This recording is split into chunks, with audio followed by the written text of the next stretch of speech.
Meaning of electromagnetism.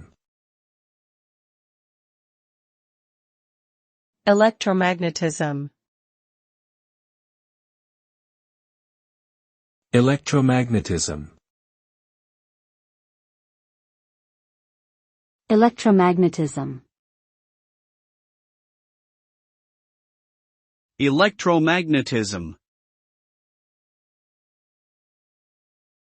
Electromagnetism refers to the branch of physics that deals with the interrelation between electrically charged particles and magnetic fields. It encompasses the study of electromagnetism, which is one of the fundamental forces of nature, and its various phenomena such as electric fields, magnetic fields, electromagnetic waves, and electric currents. In practical terms, electromagnetism has led to many technological advancements, including the development of electrical power generation, telecommunications, and modern electronics.